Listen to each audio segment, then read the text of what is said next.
The Hash It Out Show is brought to you by Boyd's ATA Black Belt Academy in Marrero, Louisiana.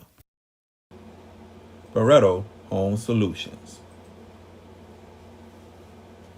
Bayou Audio and Video. Hot Works on the North Shore. JFK Martial Arts in Mandeville and Covington. Lil Dizzy's Cafe. Kuman of Gretna.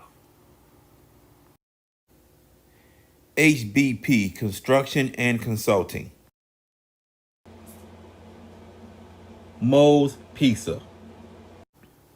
Bucks Snow Whiz. CC's Children Blocks. The Pierre Family in Lafayette, Louisiana. Leo Auto Glass. The Juber Family in Lake Charles, Louisiana. Dat Kitchen Restaurant in Chalmette, Louisiana. CoSource Financial Group.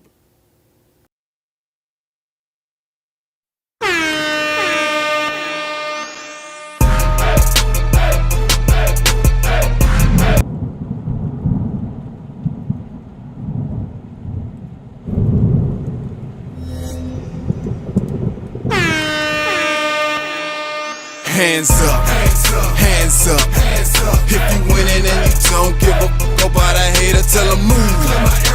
Move, move, move. Cause I'm winning, I'm winning, I'm winning. I'm winning, I'm winning, I'm winning. I'm winning, I'm winning, I'm winning.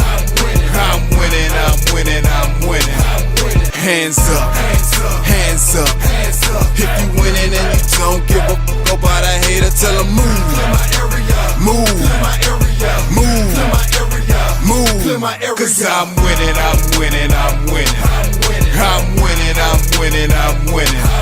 I'm winning, I'm winning, I'm winning. I'm winning, I'm winning, I'm winning. What's going on, everybody? Welcome to the Hash It Out Show. I'm your host, JB, the sports guy. And you know, I got my partners in crime. You got VK Jones and George Peppers. What's up, fellas? Good evening, good evening, good evening. Like, tag, share, and subscribe to the Hash It Out Show on all social media platforms. We are on Facebook, we are on Instagram, we are on X, and we are on YouTube. So we definitely appreciate it. And especially on YouTube, like, tag, share, subscribe on JB, the sports guy, to catch all the Hash It Out Show and the Hash It Out Show game of the week and the boot breakdown on Sunday nights. Yeah, that's right. What up, Peppers? What's up, JB? BK, how y'all doing? Another week of high school football beckons for us. We got 2 games for y'all this week. Tomorrow night, 6:15. What do you say, VK? JP rules. 6:15 pregame. John F. Kennedy, John Ehret at Haas Memphis. And on Friday night, we take to the road. We're going to beautiful downtown Vestry. 6:45 pregame, 7 o'clock kickoff. St. Charles treks down to St. James in what promises to be a fascinating battle down there. But there's a lot of great games this week. And you mentioned last night, JB, we got 31 games to pick. I think Spanning the state to pick the games, right? Like the old Wide World of Sports team. But see, we don't do it like under the lights. They pick 80 a week. We pick 30. I mean, that's all good. Yes. I ain't tripping at all. Definitely. 7:15, the one and only Chris Singleton will join us. He's going to come on to talk about Terrebonne and their matchup against Destrehan this upcoming Friday night.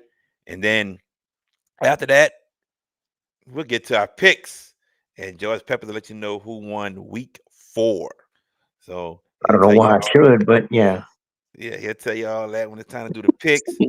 Fellas, we're already in week 5. Oh, man. Whoa. I got a lot of chat already. No, this from yesterday. That's crazy. How does the same chat pop up? Okay, never mind. Do y'all think John F. Kennedy will be on the show? We already had John F. Kennedy. We had him week 2 against Warren Easton. We had Kennedy against Warren Easton, and we have Kennedy tomorrow night against John Ehret. I mean, we've had him. We've had him 3 times last year. We get John F. Kennedy, baby. We get him. Yes, we do. So I'm glad you with us. I don't know how to say your name correctly. The Procy. I hope I'm saying it right. If not, I apologize. But yes, we have John F. Kennedy tomorrow. Pregame 6:15, game time 6:30, right here on the YouTube page of JB the Sports Guy. You will be able to see it. So yes, we have John F. Kennedy all the time. VK Jones just did an interview with Coach Linares Elphage yesterday morning that you can see on his Facebook page. So yes, we have John F. Kennedy now, guys. We are already in week 5. We're gonna be halfway done with the regular season already. Isn't that crazy how fast high school football just goes? We be sitting here waiting for it to come. Like, hurry up and get here. Hurry up and get here. Then we waiting a whole good old 9 months. Then it's here. And then, phew, it's going like that, VK. Sort of like you're leading the picks, It's right? pretty. Pew! Right? Go ahead, VK. Well, I'll tell you, the season has been going pretty quick, not just for high school football, but mostly all levels. I know NFL is still early. College is just about halfway, just as much as high school. You know what I'm saying? It's just been coming so quick this year. Very interesting stories and some great ball games we have had in this non-district schedule. And now a lot of these teams are going into district play. Some started last week, some goes in the district this week, and maybe some are going the following week. So things are about to get critical, and they still have a couple of good non-district games left in the regular season, and that's going to really tell some good power rankings and all that stuff. So we're looking forward to seeing what's going to go on going forward. But this is the point in the season where we're going to see how real a lot of these teams are, because we're seeing some teams that we expected that they have a good year, but some are coming out the woodworks this year, and they're sending serious messages that, hey, we're here. And now the next couple of weeks to tell that, are you really for real? Are you a Mhm. contender, pretender, or you are a playoff contender or district champion contender? We will see. But this season has been gone by quick. They just need to just slow it down just a little bit, but it's been quick so far. Peppers. We talk about wind sprints and how fast the season has gone. There's a parody that I won't repeat because it's got language in it, but it basically has like a calendar timeline, and it goes March, February, from February to July to August. It says, I can't wait for football again. Wait for football to get here. September, and then the parody ends there because this is the part I'm not going to repeat. I got to find it and share it on our chat. But it stems from if you wager and partake in parlays and stuff, and it basically has like how in the world did he drop that pass? If you're betting on a certain team, stuff like that. So look, like VK said, he's right.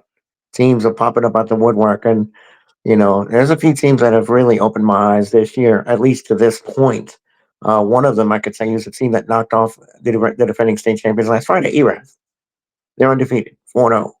They announced themselves. Yeah, you could say what you want about what happened to Berean Catholic last Friday and whatever, but that team has really sprouted up and said, "Hey, boys, we're here. We're here, and we're going to announce ourselves." And there's other teams that have done that as well. Young audiences is still, I believe, undefeated. Correct? Yep. I think they're still undefeated. So Coach Christopher has done marvelous work down there with those kids, and I think they're eligible this year or next. Next. It's next. Next year. So this is the second year of the transitional window to play football varsity. Okay, I think can they win district at they least, can or they compete for not the up for? district title, but they can't play in the playoffs. Okay. So, but the point is that those two teams have sprouted up and really well. Young audiences teased it last year, and then they fell off. But this year, they look like they got staying power. I mean, there's some fascinating storylines. I still think the Catholic League, yeah, it's at Dakar, but you've got a bunch of worthy contenders. Curtis, St. Augustine this Friday. And then the district with Alexandria is going to be one that, hey guys, y'all keep saying the Catholic League is this, but we don't have a bad team in here except maybe Pineville. That's the only team that has struggled mightily in that district. Everybody else seems relevant. They have been good or playoff worthy. Pineville has just struggled. But that district, top to bottom, is really, really strong. Ruston, West Monroe, Neville, Ash. There's some heavy hitters in that district. So there's a lot to look forward to as we start to turn the page on the second half of the regular season. But we don't do that until this week. We got to finish page one. And that's Yeah, this Thursday night, tomorrow night, John F. Kennedy, John Eric. And Friday night, St. James and St. Charles, which will be that battle will be fascinating. Kennedy Eric has his own storyline. Will Eric be able to snap out of the early season struggles offensively? They've only scored 21 points in 4 games. Kennedy's defense is a challenge. A lot of storylines tomorrow night. And then Friday night, of course, St. Charles, St. James, 2 state championship worthy contenders. Look, y'all, hash it out shows where you need to be for your prep football, is where that's you need to right. be. That's right. That's That's right. right. Hash it out so where you need to be. You can watch it for free. Don't charge We, you at all. Watch it exactly. for free on the YouTube page. Bam, ain't gotta pay anything. Not at So all. I would suggest y'all come on the JB the Sports Guy YouTube page. Excuse me. We got a couple minutes before we get Chris Singleton. Um, ask y'all a question. So, what team has caught your eye the most so far in the first 4 weeks? Hmm. BK, you want it first or you want me to take it? You take it first, All my right, my friend. dude. It's an interesting It question. is because it's not rhetorical. It's a blanket question because there's a few teams you could put that moniker on. You know, uh, by default, look, we thought this team was going to be good, but they've really announced themselves the last 2 weeks, and they have a chance to make a very bold statement this Friday night. That's Terrebonne, undefeated. That at Destrehan is going to be a challenge, a vicious challenge. On Friday night, it is going to be, and the subplot there is revenge. Because remember, who beat Destrehan last year? That terrible team beat them at their house. Now they go to Destrehan. It could be very interesting. But VK, I'm going to go with Terrebonne. I was going to say John Curtis, but everybody always expects John Curtis to do big things. This year feels like one of those kind of teams. Like y'all better keep your eyes on us because we might be showing up with some. We got some ammunition. But I'm gonna go with Terrebonne for my argument. Uh, Terrebonne is definitely on is one of my teams that I really eye on. But I like Terrebonne, but I'm gonna, and I hate to say it, there's some other teams I really have an eye on. Terrebonne is one. Gina is another. West Monroe, but at the same time, I'm gonna go with my alma mater, St. Augustine. How they have just upped the game so much. They have upped the game so much this season, and you can see a sense of maturity with this team. You can tell, especially the last 2 weeks, and especially against Easton, how Easton had a really good start against the Purple Knights, and for them to bounce back from that, and even the time that St. Augustine made a little silly mistake to start the second half, they answered, and they answered with a fury. This team is starting to have a lot of killer instinct. It's going to be interesting Friday night when they play in the car. The stiffest test of the season, going in a hostile territory. If St. Augustine wins this game on Friday night and stun Edna Carr, look out. Okay. Look out. Austin Tyler got a good one. Thibodeau, that's a good one. That's a good answer. Yes. There are some teams, but I got one for you that nobody's going to say, and we didn't see this start happening, and that's the Slidell Tigers. Slidell Tigers. I didn't see a 3-1 start happening. Mm-mm. Had a shootout with Warren Mm. Easton. Got this victory over Mandeville. Slidell Tigers will be the team to challenge Chalmette for the district championship right now. They're going to challenge them. I don't think, no disrespect, I just think it's those two teams in that district. No disrespect to North Shore and Salmon and Fountain Blue. Fun. Yeah, no disrespect to them, but I think from what I've seen in this Slidell team, man, this is pretty good stuff. So, with that being said, we're gonna go ahead and move along. Joining us now, you can catch this man, great sports columnist in the Bayou Parish, especially that Homer area, and he's gonna join us right now. The one, the only, our good friend Chris Singleton. What's going on, Chris? Hey, how's it going, guys? Going good, buddy. What's going Doing on? well. Yes, sir. So I'm pretty sure that you'll be at Destrehan and Terrebonne this upcoming Friday night. What is That's up in the air, but I got you. it's it's week 4. There's a lot of big games going on around the area. A lot of heavy hitting showdowns. You never know. I'll be popping out and about. So it's one of the big games in the area, obviously. Yes, sir. It definitely is. Let me ask you this, man. Right now, I want to start with Quincy Bear Adams, over 800 yards already. To me, a hidden gem at the running back position in the state. What can you say about this guy and his productivity right now for the Terrebonne Tigers?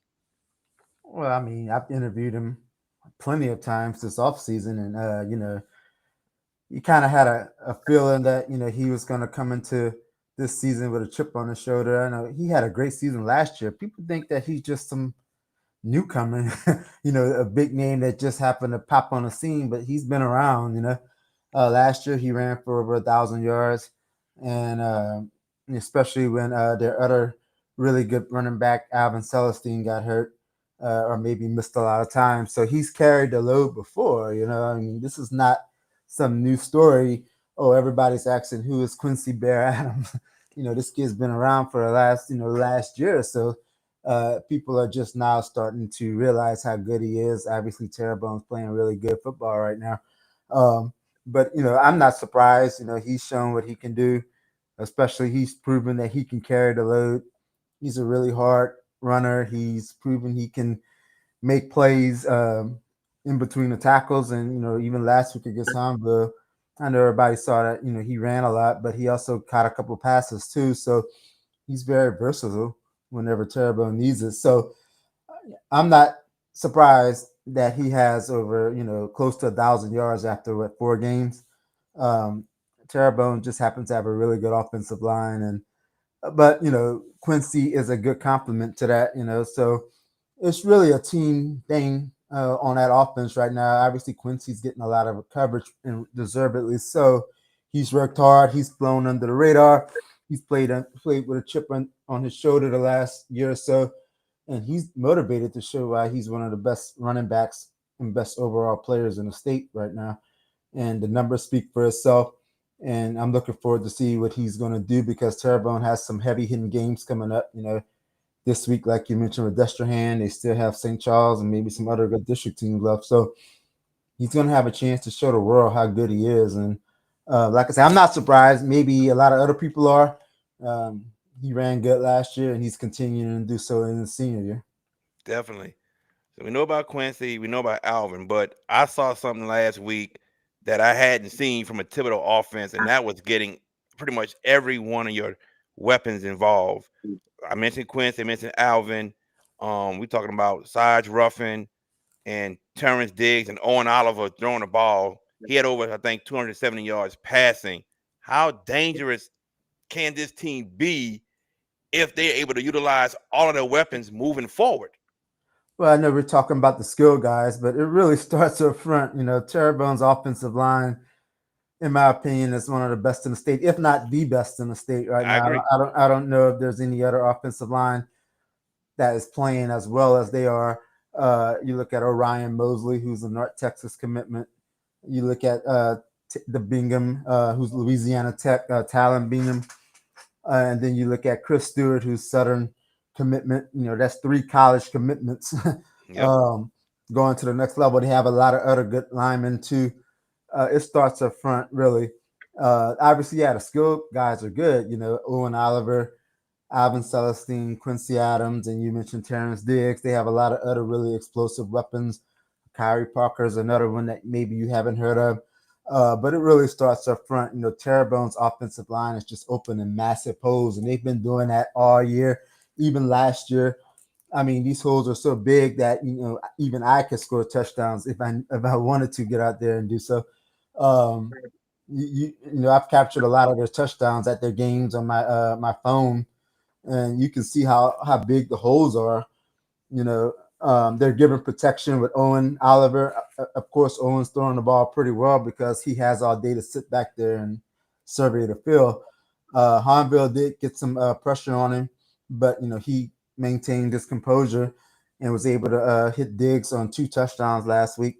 Even Celestine on a big touchdown pass. So yes, Terrebonne is explosive. That was that's their strength this year when they have so many great seniors, so many great returning players, a good offensive line, a good running back, a good, 2 good running backs, not just Quincy, but also Alvin Celestine, who's going to be playing major college football next year. This team has shown that it can go the distance right now, and nobody's really been able to stop them or slow them down yet. Obviously it's going to get a lot harder this week. I think Destrehan is going to give them a good challenge, them having to go on the road, and obviously when the playoff time come.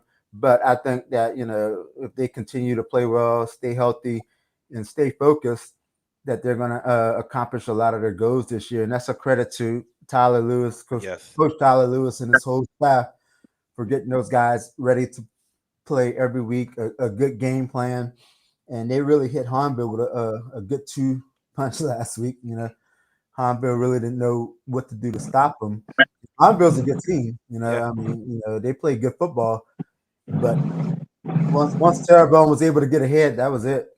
Before I go to VK, what will it take this Friday night for Terrebonne to defeat Destrehan?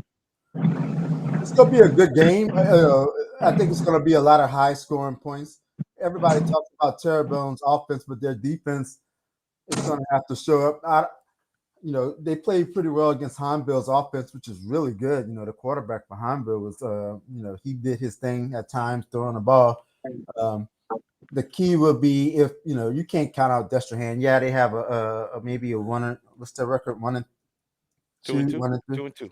Yeah, 2. Yeah, but they played some really good teams. They played Catholic, they played Alexandria. They played Bonneville, and I think East St. John to this point. But you can't go into Destrehan Stadium unprepared, making turnovers. And look, this is a long rivalry. Terrebonne has beaten Destrehan before. They beat them last year. Yeah. Yeah. So this, Terrebonne is going to go into that match feeling confident, feeling that, if they play their ball, nobody's going to stop them. The key would be their defense. Obviously, their defense gave up a lot of yardage and points last week. But I think if they can get some more turnovers and get off the field on maybe 4th down, that this can be a very close game. And I think Terrebonne has a chance to go in there and win if their offense takes care of business like they've done, and if their defense can make some good stops and just keep their composure. Because Destrehan is going to challenge them. Destrehan is a really physical team. They know what they can do. They're very disciplined and they know how to win. So I think this is going to be the biggest challenge of the season for Terrebonne. And if they win this game, I think the district's wrapped up, in my opinion. But they still have some district games left. But I think this is the game that determines who's going to win this district. Because last year it went down between Terrebonne and Destrehan and Hanville. It was a 3-way tie. They've already knocked off Hanville, so if they can go on the road and do it against Destrehan, that's going to set them up pretty nicely in the second half of the season. VK. Chris, man, it's good to have you on, bro. And what I'm saying, I always appreciate you. You always do great work, man. You're one of my mentors, bro. Appreciate you. I appreciate you guys. Yeah. No problem, man. I want to ask you this, man. The one thing Tyler Lewis told us and told me before the season started, The one thing that will help us this season more than anything else is depth. And it seems like Terrebonne has some depth this year that has totally helped them out, especially both sides of the ball. And he said a lot of times last season there was a lot of two-way players. This year, you don't hardly have any this year. He said that will be big, especially if they stay healthy. Do you think the depth has been a huge help for Terrebonne? And do you think it's best for them to stay healthy if they got a bigger chance for maybe a bigger prize? Yeah, the depth is huge, and that's that. Tyler. People underestimate him in my opinion. They think this team has a young coach, but he's been around. He's coached under some really good programs at West St. John, at St. James, and so on. Under some really good coaches like Coach Valdez and at St. James, and uh, he knows what it takes to build a team. After coaching at so many other stops. So, with that said, he's composed a good coaching staff. Offensively, defensively, and those guys, have mentored those young men, and they have put them through the grind. Through off-season workouts and through they go seven on seven. They do it all. Um, the depth is huge, especially on offense. When you lose a guy like Alvin Celestin, who's one of the fastest guys in the state. I know he's had some injury at times last year. He missed a lot of the chunk of the off season and stuff, trying to get his hamstring correct, and he's good now. But whenever you lose a lot of big name players like that and able to continue to move the show along like nothing's wrong, that shows that they do have a lot of depth at running back. They have a lot of depth at receiver, defensive back, even along the offensive line. Defensive line is pretty good with Julian Coleman, who's also going to play on the next level at Arkansas Monticello. Yep. Defensive backfield, guys like Kevin Bass and Chris Delestre and so on. Those guys are hard hitting players and they know what to do. They aren't scared. If the coaches call their numbers, they're going to get out there and make plays, right? So that's a huge testament to the program that Terrebonne has built. And look, Terrebonne is a team that a lot of people think just popped into the scene. Terrebonne has been one of the consistent programs in the last 10 years. You look at the number of Division I players that they put out, from Mason Smith to Jakai Douglas to Jalen Lucas to Kylan Billiot, who's at LSU right now. They produced a lot of great college players, and I can go on and on and on. That program has shown that it deserves to be considered one of the top programs in the state, especially in 5A. They made the playoffs almost every other year.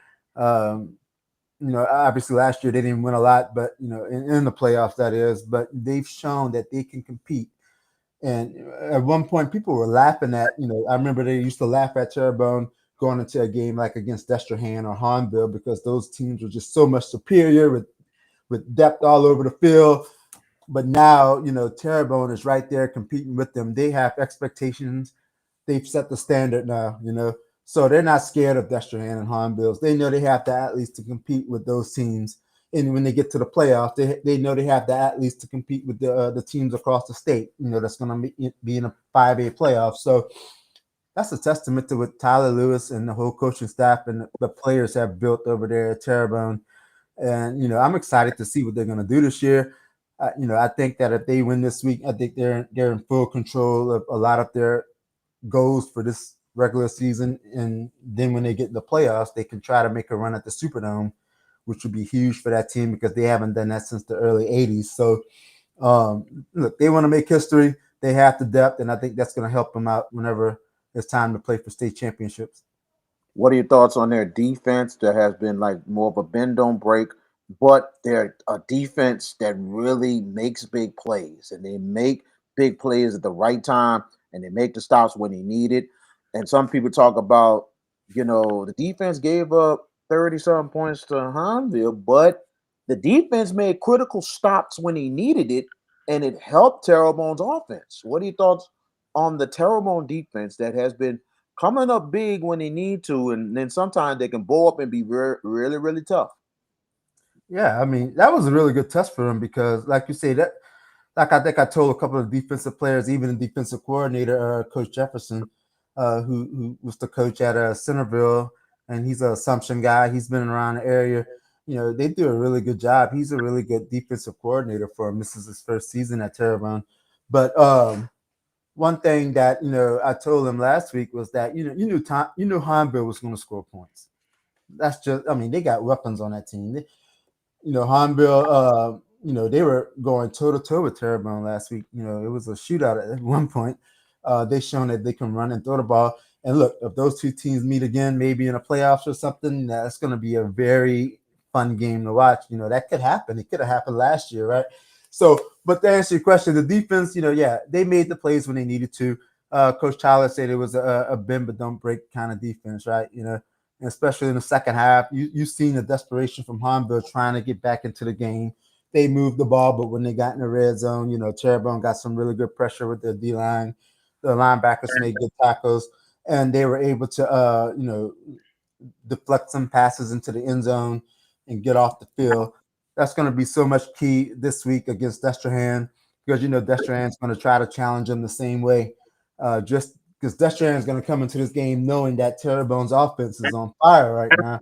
They may have to score points just to keep up with them, right? So they're going to lay it all on the line. But I definitely look forward to seeing what Terrebonne do because they played really good against St. James the previous week. St. James's offense is really good too, even though they're 3A and going against 5A. St. James has some weapons on offense, and they were able to slow them down at points, and get some pressure on the backfield, get the quarterback on the ground, and also stop the speedster Jakias, the receiver from St. James. That was a really impressive game because they just beat down a really good St. James team, and St. James really doesn't get beat down a lot, no matter who it is. So, Terrebonne has shown they have the depth. The defense, they're just going to have to, find that way to get off the field. Don't give up too many points. Like I called out a couple of their key players earlier, and if they can stay healthy and continue to get good play, good pressure on the quarterback, defensive backfield, get some interceptions, get off the field, I think, they can play with anybody on the schedule. The secondary did a hell of a job. I'm gonna tell you that because Benny Nakin was a factor early in the game, but after that, after his touchdown, he scored. Me and JB talked about that. Nakin was non-existent almost the rest of the game. So big ups to that secondary. They really did some things, especially in the second half, making some huge stops. But I'm gonna ask you this last question, and George Pepper's gonna take over. The atmosphere has been unbelievable. The fans have really come out the woodwork to support this team. I think this Terrebonne, I talked to the guys yesterday. I said this Terrebonne team is as good as the Ja'Kai Douglas team that I believe they went. Did they went to the quarterfinals that year? That was a really good Terrebonne team that year. Yeah, they made it to the quarterfinals. Over the years, the team that has always gotten their way at the end has been Destrehan. That year, I think that was 2019, maybe 2018 or something. Yes. They met in the playoffs, and that's when Destrehan had some really good weapons. Destrehan has just always just been that team, just a thorn in Terrebonne side sometimes, right? But you mentioned the crowd and the atmosphere. Yeah, the games have been really fun in Houma. You see the people tailgating. You see the community coming together. And look, Terrebonne is a really prideful community, man. People just think that this is just happening now just because Terrebonne's winning, but they have done this for a while. Their fans are very passionate. They have a really good alumni base. It's just seemed like it's coming together now. And I had a feeling before the season that, man, I've been doing this for like almost 20 years down here. I've seen some really good Terrebonne teams, but this one I would say has a really good chance to make a good run in the playoffs. If they can stay healthy, if they can stay focused, stay together, because their fans are going to make that stadium rock. It's hard to find a seat now. You saw last week the whole home side was packed, right?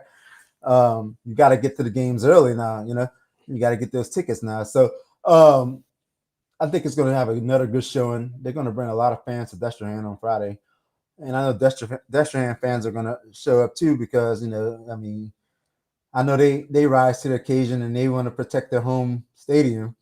They don't lose there often. So I think that's going to be a very fun atmosphere, a very fun environment. Um, I just can't wait to see what else they do here.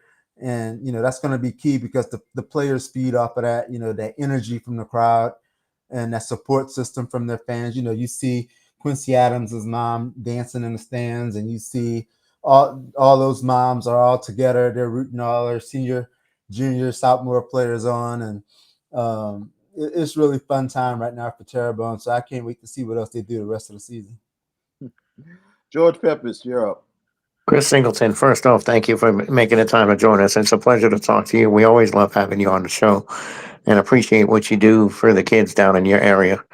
Um, I want to start because everybody seems to, for all the praise about Terrebonne, their opponents are still that team, Destrehan. Yes, they've had a couple of struggles this year, but they're still Jackson Fields is completely healthy. Remember last year they ran through this district without him. Let's talk about Destrehan Friday night against Terrebonne and what is their prospectus in your opinion to this point? Well, I think first of all, you look at who they played. I mean, yeah, they're two Right. and two. I mean, look, Catholic in Baton Rouge and Alexandria, those are two of the top teams in the whole state. I mean, Alexandria has shown that they can play with anybody. And look, I know when Destrehan played them, I think Alexandria got up to a big lead, but Destrehan came back and made it close, right? And even week one when they played Catholic, Mhm. that was a really good game. So Destrehan's battle tested. I haven't had a chance to watch them play this year, but I know for sure that when you have a program like that where the players are they're used to winning, they're used to you know the system, they're used to it's normal for Destrehan to be Destrehan, right? You can't count them out. That's going to be a team that's always going to be in the playoffs and probably right there to make it to the Superdome. With that said, I think it's still going to be a really good game. Yes, Terrebonne is playing really well right now, but they cannot go into that stadium and thinking that Destrehan is just going to roll over and let them win. Destrehan has way too much pride for that, right? And Mhm. there's always been that Bayou River rivalry also. So Yes. those players, they all know each other. They probably played against each other since they were kids. So it's going to be fun. I look forward, like I say, I haven't had a chance to see Destrehan play with my own eyes this year yet, but I've kept up with them reading stories about their games and something. So I know they have players. They have players that are going to be playing on the next level, just like Terrebonne. It's really going to be worth the price of admission if you go out there and watch that game because I just have a feeling it's going to be another high scoring showdown like it was, with Hornbill and Terrebonne last week. I don't, I kind of think Terrebonne has a good chance to win this game, but Destrehan is one of those teams you just never can count out. So I think it's going to be another 4-quarter game, and whoever makes the least mistakes is going to win. It's one of the more intimidating atmospheres, Destrehan. It really is, and that Terrebonne's gonna have to prepare for what they're gonna see, the adversity they're gonna get. But and this next question is more of, I guess, I don't want to say rhetorical, but the new polls came out this week, and Terrebonne is not in the top 10 in the state. After what they've done to this point, I find it appalling that they're 4-0 and have two very quality wins of St. James and Hahnville back to back, and they're not in the top 10. What is it? Is it are we not not you because you cover that area, but is it that the state has not caught up to them yet? Or do they feel like, well, let's see what they do against Destrehan? What are your thoughts in that respect? Well, I think well for Terrebonne's purposes, I'm glad you mentioned that because I know I've been telling a lot of people across the state that hey, Terrebonne is a team that you got to watch out for, especially there's different rankings and polls out there. Look, I'm going to talk highly about all of the Bayou teams, really. I mean, Sure. because I want to represent my area, right? Right. I want to see our teams do well. But when I like you mentioned St. James is known for everybody knows St. James is going to probably be in the mix later in the season. That's just the expectations, right? With Mhm. Terrebonne, a team that hasn't made it to the dome in like 40 years, a lot of people are still wondering, can they get over the hump? I guess statewide.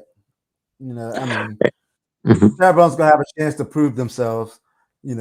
When the time comes. It may not be if they lose this week. It's not the end of the world. They're gonna bounce back the week after. Yeah, they got a good schedule. They got St. Charles coming up too after this, right? That's another good Mhm. team, traditional power, right? Right. And then they got the rest of the district schedule. I mean, we're not even talking about Thibodeau right now. They're 4-0. They got some HLs playing well. Those are rivalry games. But I think from a statewide perspective, a lot of people just aren't used to seeing Terrebonne compete with those teams like Destrehan or maybe Alexandria's whenever the playoffs come or whatever. But I'm looking forward to see them prove themselves, and this is going to be the step in the right direction. A lot of people are asking, is Terrebonne for real? Even if they go into Destrehan and win, maybe those questions might still remain. But I think that considering who they played, they played Riverside week one. Riverside is not a bad program. Right. Riverside's probably going to contend to go to the Dome in their division too, right? You Mhm. got Riverside, Ellender week two. That's Ellender, is still building that program up, and then you seen what they did against St. James, a respectable program. You saw what they did against Huntsville, respectable program, and if they can continue that against Destrehan and then St. Charles, hey, I think that they've shown that they got the body of work to go up against anybody. So I I'm can't. looking forward to Mhm. seeing it. Yeah, I'm looking forward to seeing how they're gonna approach this game because this is they're gonna have a lot of media there, and they're gonna get to see what we've seen all along, and I think they're gonna be surprised by ooh, who is this Quincy Bear Adams kid, or who is this Mhm. Alvin Celestine kid, or Owen Oliver, or that offensive line that a lot of people still can't remember their names yet, but trust me, they're gonna know them very soon when they play them. I think it's gonna be fun. And, I just Okay. can't wait to see this team continue to grow. That's the main thing. Most definitely. I find myself thinking if Destrehan wins, the biggest supporters of Destrehan this week is Hauntville.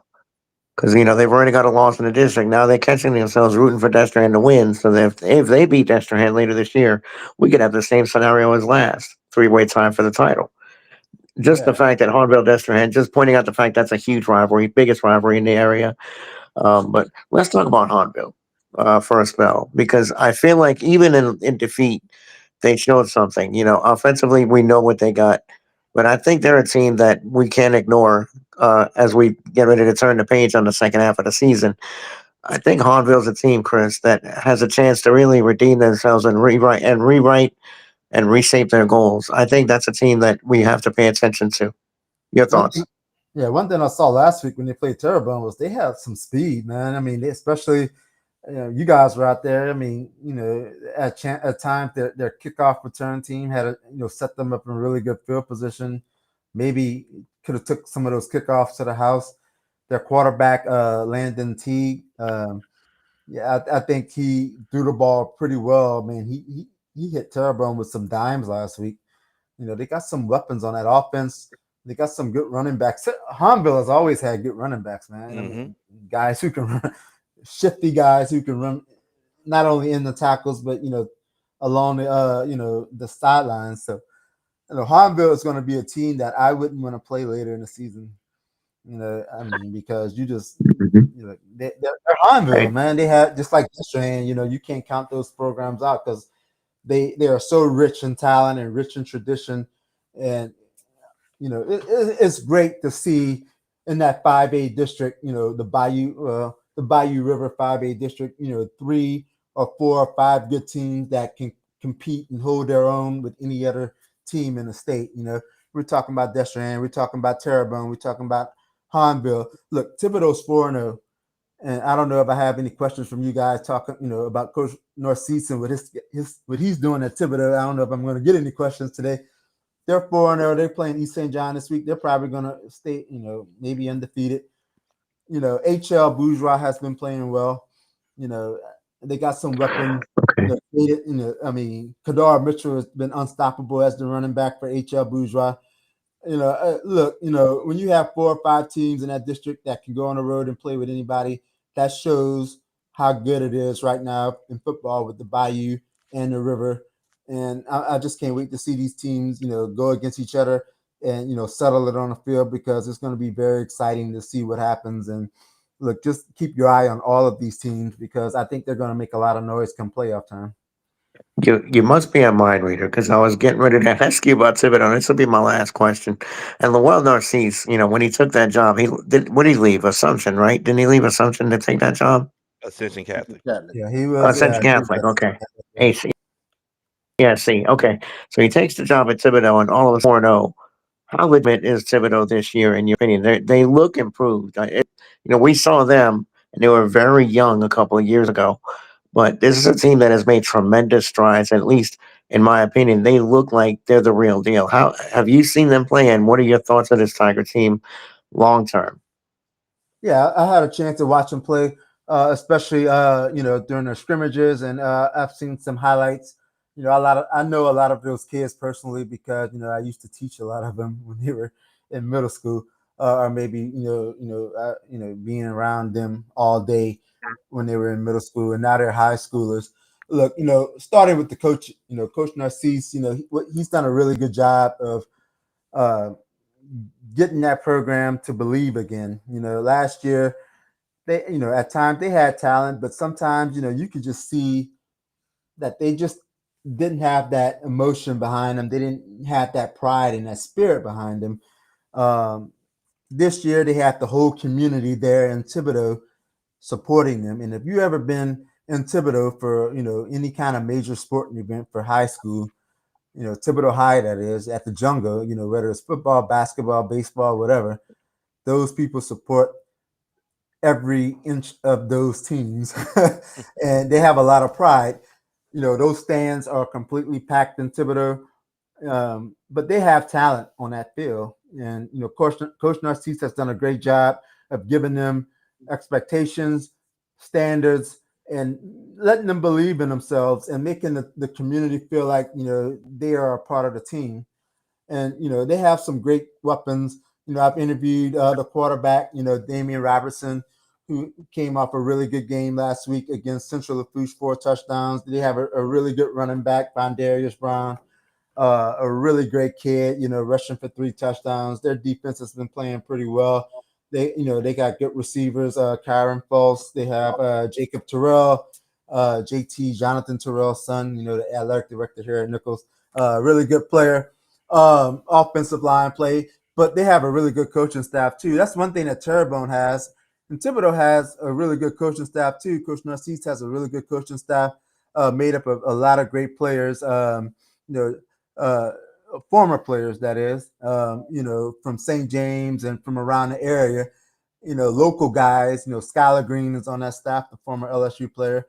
Yep. You know, those coaches have a lot of great experience playing. They come from some really good backgrounds from LSU. Lowell played at LSU. He played at UTSA. He's been bouncing around. Lowell knows football. Yeah. His coaching staff knows football. He's gonna game plan. He's gonna get those kids in the right position. Their offense is playing very well right now. If they can stay healthy and they can keep it together, who knows? I mean, that Terrebonne Thibodaux game is going to be incredible in Thibodaux. Ooh, I can just imagine. You think the atmosphere? You think that atmosphere between Hahnville and Terrebonne was something, or St. James and Terrebonne was something?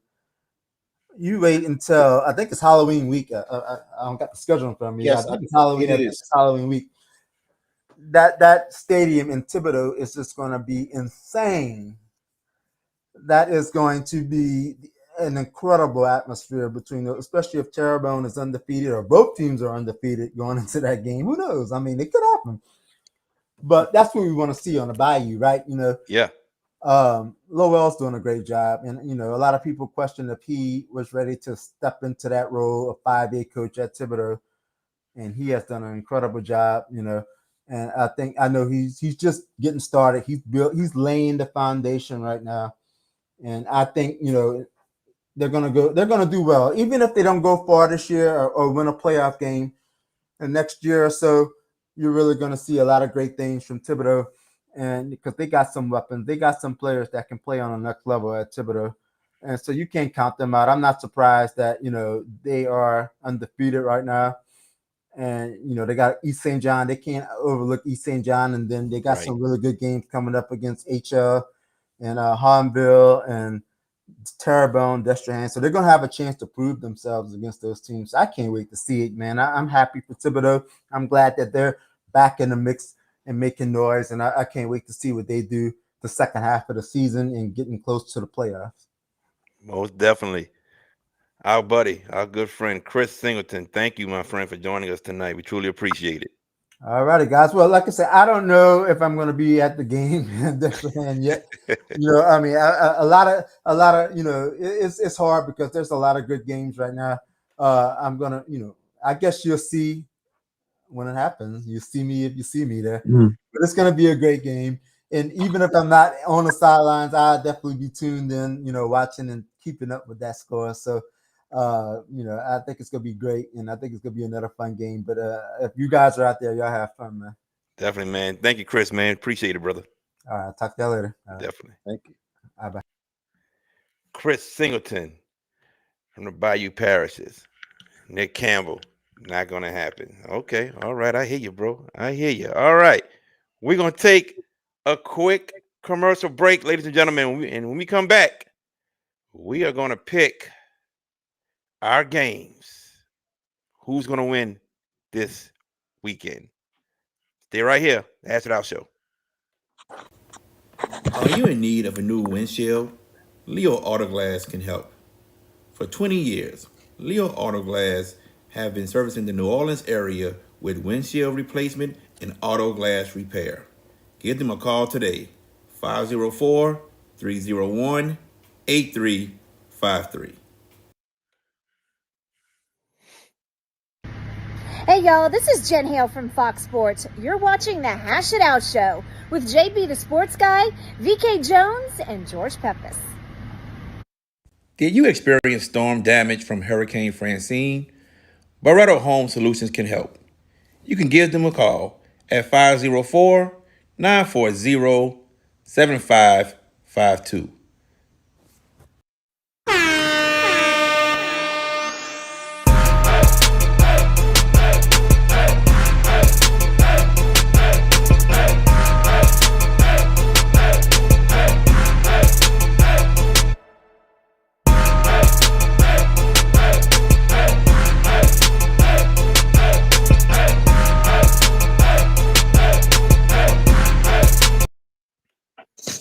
And welcome back to the Hash It Out Show. I'm your host, JB, the Sports Guy. I got VK Jones and George Peppers. Yes, the Hash It Out Show games of the week.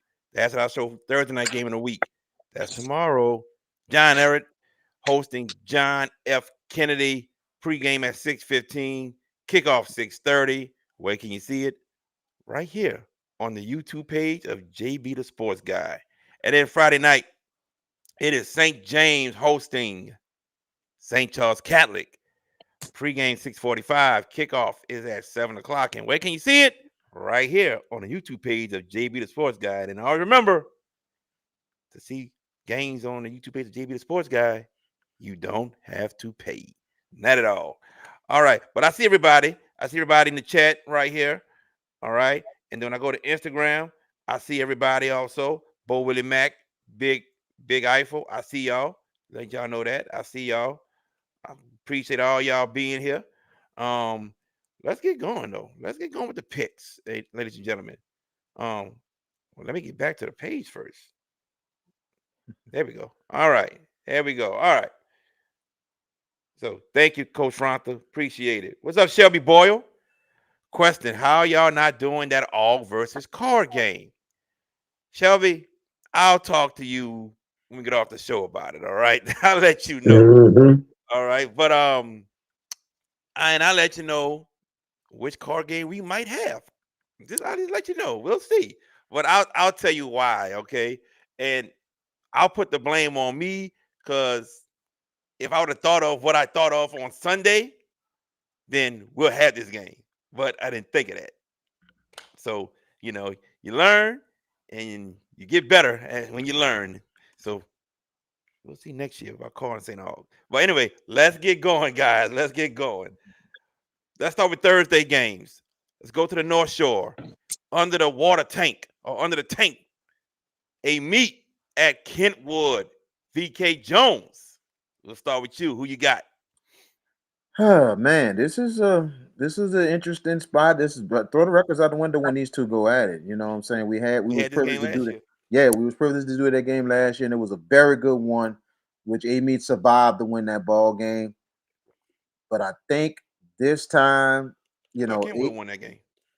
Amy won it. They survived. They Amy won. survived that game. Kentwood came back. They came back, but Amy wound up holding on to Mm-hmm. win the ball game. Okay, cool. Yeah, but this time I think close one again. Amy's been kind of up and down. Kentwood, they've been playing a tough schedule, up and down to even matchup. But I think the Kangaroos get their payback. Give me Kentwood. All right, Peppers.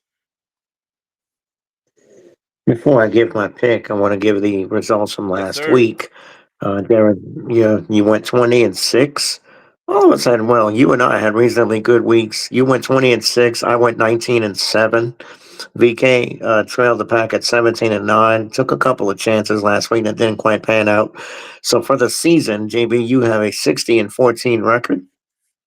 VK, you're at 55-19, and I'm at 50-24 as we speak. So actually, no, I'm sorry. 69-21 is me. 80-20 is you, JB, and VK 72-28. That's what we have. But as far as my pick for this game, look, last year we did this game at a meet, and it was a ugly game as far as the weather was early. Remember, it was a pretty good deluge that day, and left the field a little bit messed up. But the game in and of itself was competitive. Ah, I gotta start thinking here because we got a bunch of games to pick this week.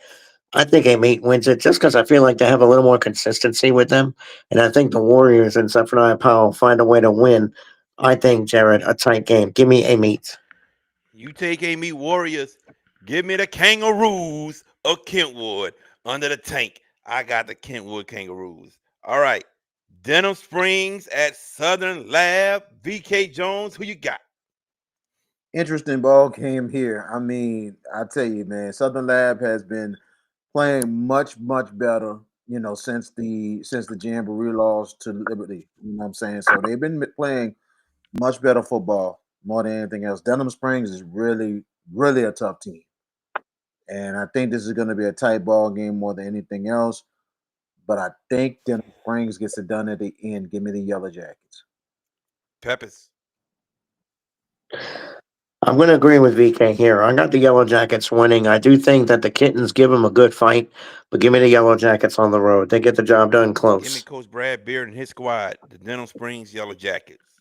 All right. 2-0-4 teams going at it. Who will get their first win?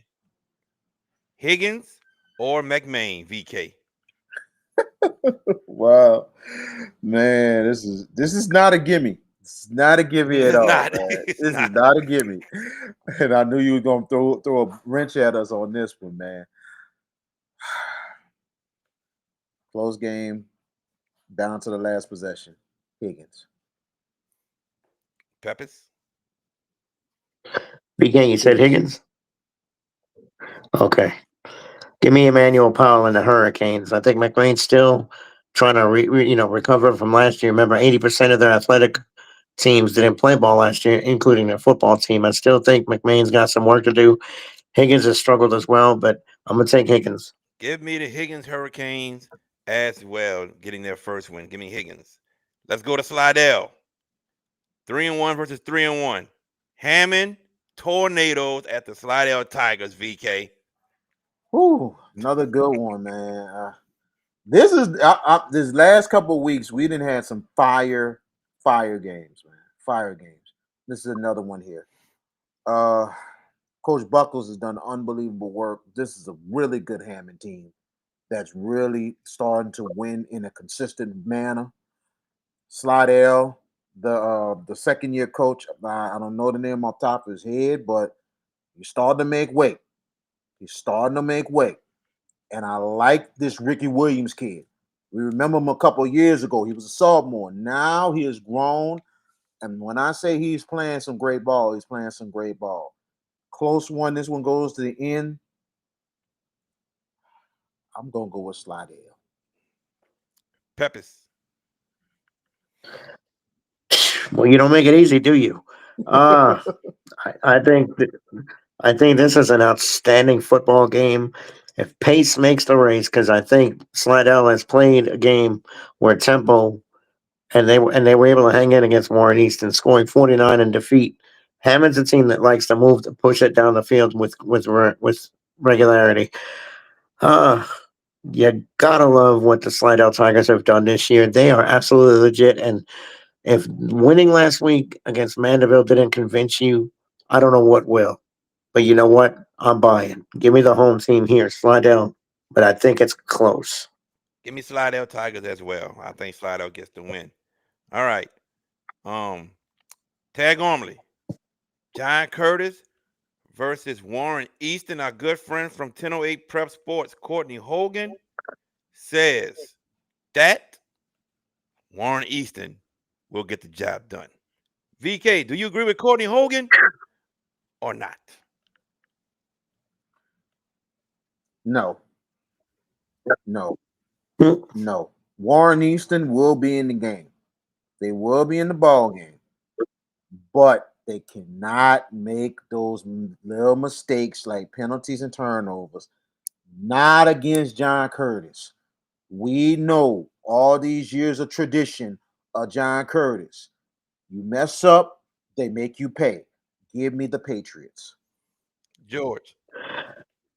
There's one time I agreed with Courtney Hogan in a high profile game, and that was it 2 years ago when Edna Carr was thought that this was the year Warren Easton would get him. And myself and Courtney Hogan on this show were beating the drum for him, and we both had egg on our face. That game was over when they got off the bus.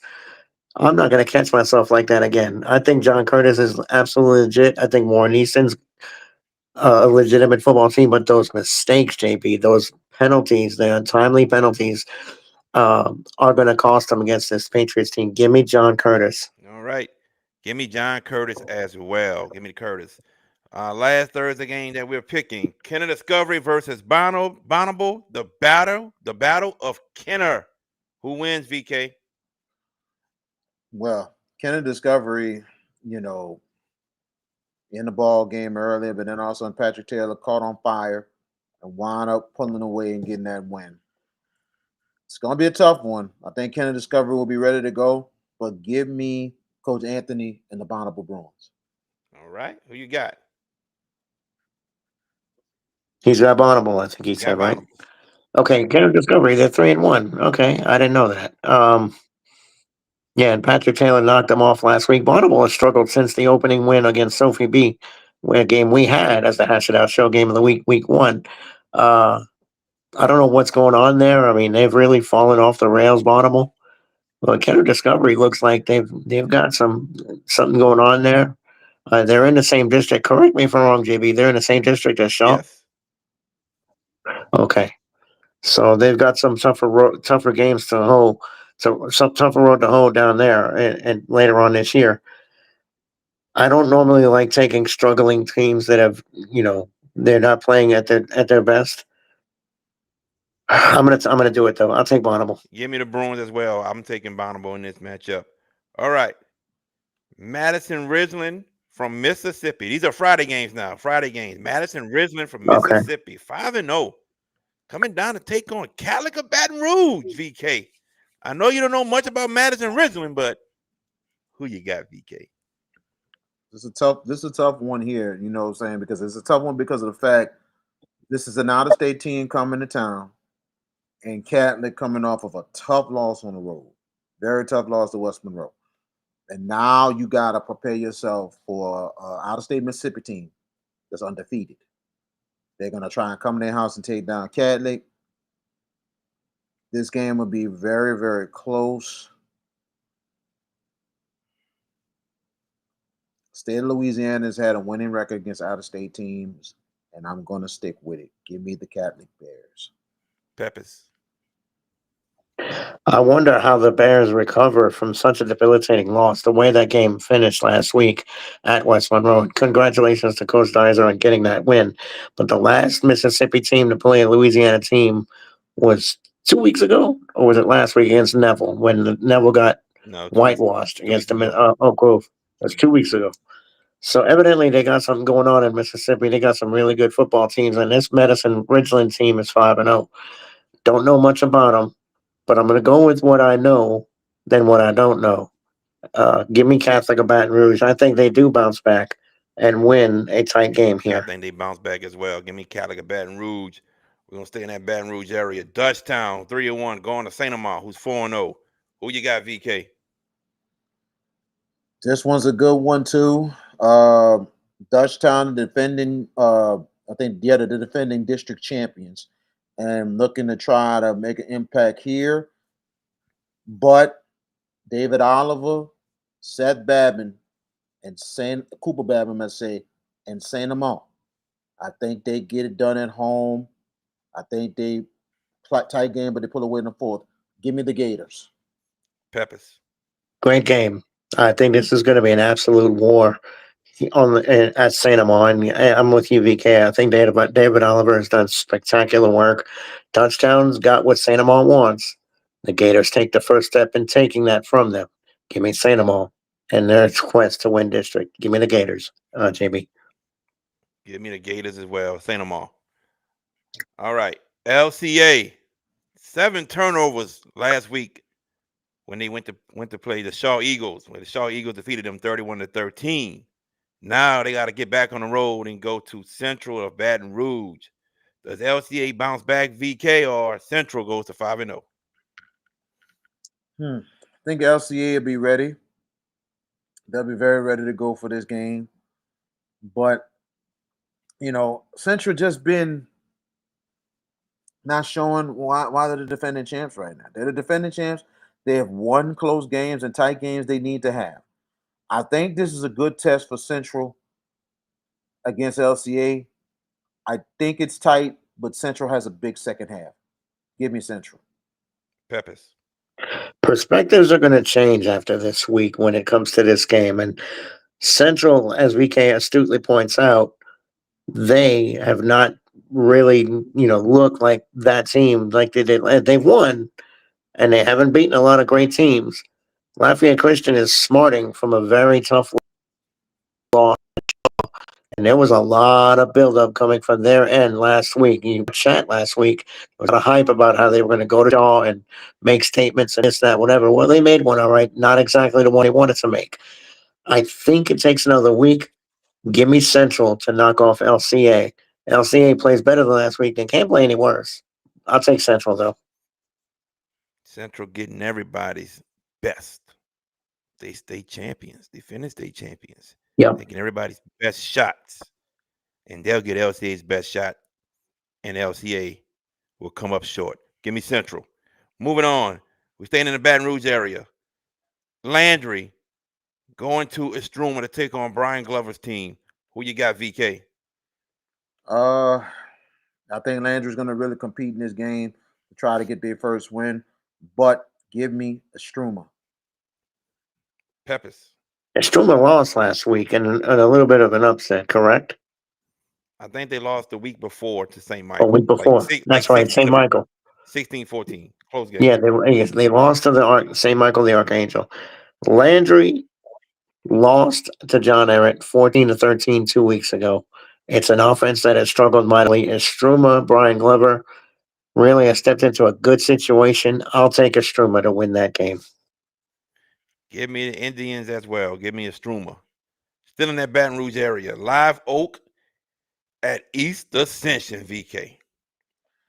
Live Oak has been in almost every game this year. They've been really competing in everything. I think they're going to be ready to go. Expect a barn-burning game against East Ascension, but give me the Spartans to get it done. Peppers. Pretty confident in saying. I think Brock Mathern, that reclamation this year, they're healthy this year. So that has made yeoman's difference for the Spartans. And They'll take care of business Friday night against Live Oak. Give me East Ascension as well. Okay. All right. What's up, Rita Gonzalez? I see you, man. Who you got? Kevin, Mr. Kevin Blaze, I see you. I'm about to tell you who I got. I'm about to tell you. All right, I don't want you to cheat. I don't want you to wait I till ain't after the cheating. game. No shot. Now, give I me got you, Brock brother. McThurn's team, East Ascension as well. Parkview Baptist, y'all, got to win over St. Martinville. And I think we all picked St. Martinville to beat Parkview Yes, we Baptist. did. Yeah, Yes, so we that was a did. loss we all got. But Parkview Baptist now got to go to Madison Prep. Does Parkview Baptist keep it going, or Madison Prep just continue to roll? VK. Madison Prep. All Madison Prep. Okay.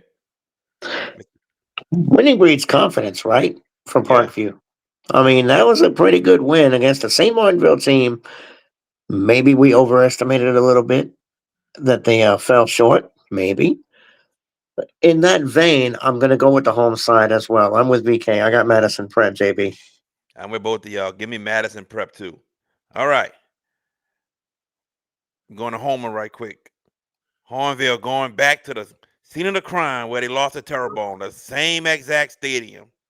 Does Hornville get this win over HL Bourgeois, or does HL Bourgeois get this win over Hornville? We know how close they came in that first round playoff game last year, VK. It's going to be a close ball game. I think HL Bourgeois is going to give Hanville a lot of hell. They're going to give them a lot of hell. They want big time payback. It's going to be close, but Hanville has a huge fourth quarter and gets redemption at Tom B. Smith Stadium in this second week. They get redemption. Hanville wins in the big fourth quarter. Peppers. And Joe Bourgeois almost beat this team in the playoffs, right? You said last Yep. year? Yes. Oof. I mean, this is a regular season game. It's a district game. But how wild would it be if Hornville were to potentially start 0-2 in district play? That would be headliners kind of stuff. The Braves have been noticeably improved. That district in and of itself is really good, but I am going to be like back off a very tough loss at Terrebonne last week. Give me the Tigers and Greg Boyd to bounce back. I think Landon Teague has a great game this game. I think he'll throw for about 3-4 touchdowns. Give me the Tigers of Hornville defeating HL Bourgeois. All right, we still in that area, y'all. We're still in that Bayou Parish area. Lutcher going to Vanderbilt Catholic. Who you got, VK? This one I think is going to be real close again. Lutcher's going to be ready to play, but I think Vanderbilt Catholic has a veteran team that's really coming through, really growing. Before everybody's eyes. Give me the Terriers over the Bulldogs. Peppers. I tell myself I want to take a chance here, but I've been a believer in Vanderbilt from day one. I think this Terriers team has got bigger fish to fry. Not saying bad about Lutcher, but Lutcher has not been their typical selves. 2-2, yes, they've scheduled tough, but they lost to Slidell, but that turns out to be a good loss because Slidell is legit improved 3-1.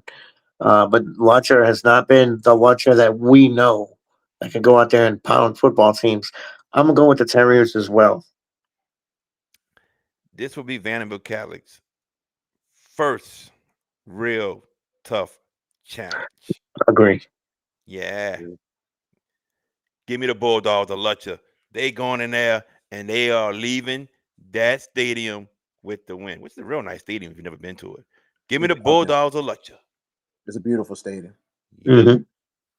Now, we back home, y'all. We're back home. Carver. Joe Brown Stadium. Booker T. Washington looking for his first win. They got to go to Carver. VK, who you got? This is definitely a tight game. In this one, it will go down to the last couple of seconds, last possession. I'm going to go with Coach Fig and Carver. Close ball game. Peppers. Booker T off of last year's quarterfinals appearance hasn't replicated that at all yet this year. I think they're in for a tough fight. Give me the Rams as well. I got Carver. Give me Coach Fig and his squad, the Carver Rams. Brother Martin and Rummel, y'all. It's about to go down. Who wins, VK? I think Coach Monica's gonna have his team ready to go. You know what I'm saying? Games at Joe Yini. So I think it'll be really, really close against Brother Martin. It will come down to the full quarter. But I think Coach Bonice and his squad is gonna find a way once again. Give me Brother Martin going to 5-0, going into the jungle next week. Peppers. When you look at this game, and I think it's going to be an absolute slugfest here. Rummel gave Curtis all kind of problems last week and came up 2 points short, 21-19. They were down double figures in that game, and they rallied and they made JT sweat that thing out. Brother Martin has had to battle back in a lot of their wins this year. Yes, they're undefeated and they continue to win. Law of averages tells me, give me Nick Monica and the Raiders to pull this one off. Rummel knocks off Brother Martin. Okay. Some chances. There we go. All right. So now I got it picked, right? Yep. Austin Tyler says Brother Martin. You know, I saw Rummel against Shaw, and just nothing popped out for me to be excited about Rummel yet. Nothing yet.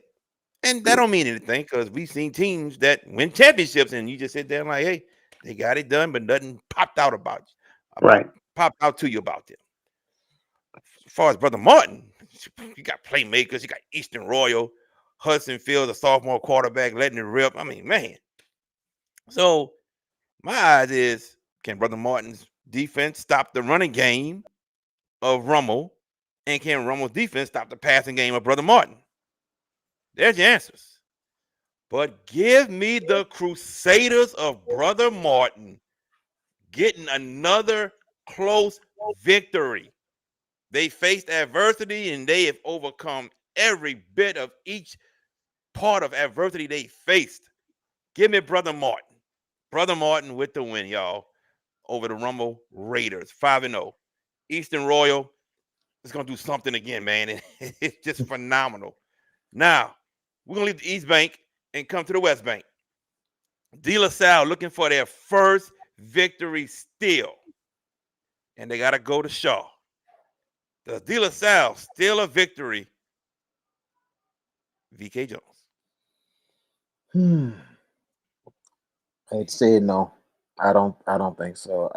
It's been a really, really tough schedule for De La Salle. Really, really tough for them. Majority of the games they had to go on the road this time and everything, and now they're on the road. I think all they had has been one home game. They've been on the road for the rest of them. Then they're on the road again.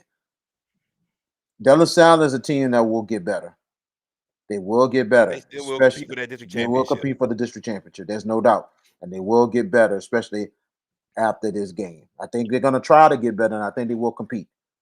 But I think the Shaw Eagles will get their second straight win. Give me Shaw. Peppers. These Cavaliers have not done what Virginia did last Friday. Just saying. One more parting shot. But all kidding aside, listen, Shaw served notice last week defensively. We already knew about their defense, and their defense was their offense. 31-13 over Lafayette Christian. De La Salle has played very tough opponents. Central, Holy Cross. It's tougher this week. Give me Shaw. I think Graham Jarrett's going to get things turned around in District JB, but not this week. I got Shaw. I think Shaw offense starts to show signs of, hey, we about to make it happen. I think their offense starts to show signs this game against De La Salle. I really think so. This is the game against De La Salle. Give me the Shaw Eagles defeating De La Salle. Now, East Jeff trying to get that first win. Can they get it against McDonough 35, VK? Not this week. Not this week. I think 35 is going to be way too much. Name the score. Peppers. Yeah, I mean, how the mighty have fallen last year. This was a team playing for a district championship last year.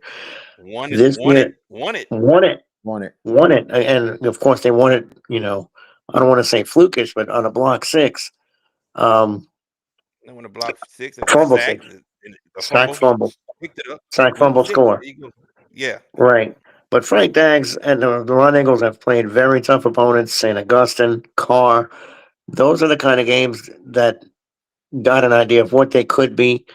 They know they got work to do, but this is a game that I think is extremely winnable. I'm going to go with the Ron Eagles to win, and I think they'll win big. Give me 35 as well. Give me 35 defeating East Jefferson. All right. The rivalry. Jesuit Holy Cross. VK Jones. Like I mentioned yesterday, this game always be from between 3 to maybe 10 points. That's how close this game is. Throw the records out the window. It's going to be another great ball game. Coming down to the last possession. It's a tough one because this is evenly matched teams this year. Mm-hmm. I'm going to go with Coach Ryan Manali and the Jesuit Blue Jays. Don't be surprised if it'll be by a field goal. Peppers. Gosh, talking. Boy, VK, I thought for sure you were going to go Holy Cross. They got beat up last week against Carr. I think they're licking their wounds. I think it's going to take a week to. I mean, it's a rivalry game, perfect setup. But Ryan Manali and Jesuit effort their way to another win. And this is no more than a touchdown either way. But I'm going to go Jesuit here. I want to see Holy Cross be able to get these receivers open. They couldn't get them open last week against Carr. So find ways to get receivers open against Jesuit and get Jacoby Ferrier able to connect with these receivers. But at the end of the day, I think Jesuit wins this in a close ball game as well. Give me the Jesuit Blue Jays defeating Holy Cross. Now we're going to the North Shore. Another big ball game right here, VK. Jules Sumner at Franklinton, VK. Who you got? What it tells you if Jules Sumner goes up to Franklinton and get that win. I think Jules Sumner will not just be a district contender. This could be a potential state championship contender if they win this game. It's going to be a tough game. Jules Sumner is a consistent program. And this could be the biggest win in school history if they get this done. Close ball game, but I'm going with Coach Nick Santamaggio and Franklinton in a tight one. Well, Jules Sumner was a quarterfinal team last year. If y'all remember who knocked them out, Bunky.